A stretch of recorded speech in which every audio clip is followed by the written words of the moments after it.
Hey everyone, and welcome back to another week about talking hockey. Clearly from that last video, I know so much about rock climbing, but I actually do know a lot about hockey. A lot's gone on since our last segment here.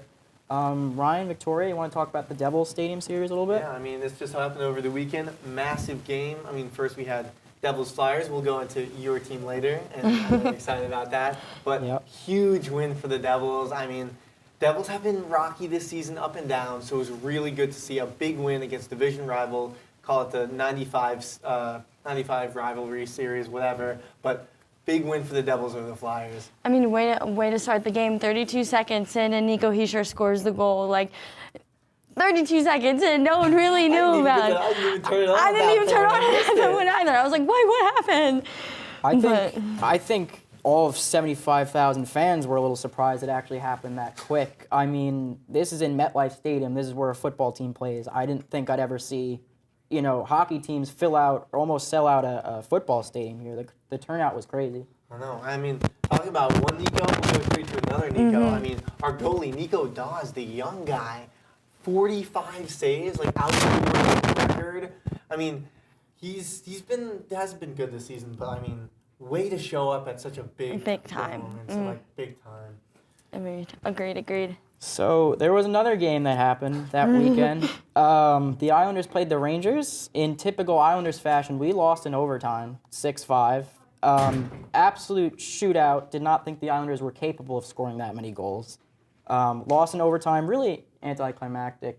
But Matt Rempe, first career game. How about that, Victoria? He ran the rookie lap.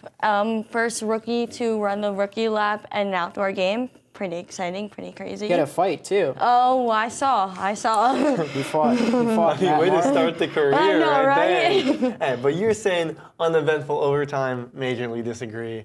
What? I mean, it can't be uneventful in a stadium series. I mean, this is the first time not just one game in New Jersey for the first time, but two games in a single outdoor series. I mean, we've never had that before. And way to cap it off, Mika Zibanejad, game winner.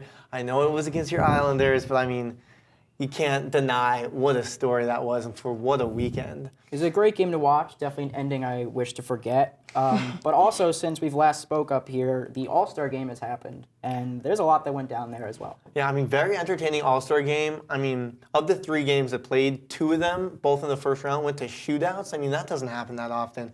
But I mean, also the draft is back. It's really cool to see the best players having a little backyard recess pick them for, whatever, the best players in the league. I mean, whatever player they want, it's up for grabs. And then the captains were pretty cool, and having celebrity captains was cool as well. Having celebrities, Justin Bieber, Michael Bublé, Tate McRae, Will Arnett. Will Arnett, and stuff like that. And having people from Canada, because it was in Canada, and everything was really cool.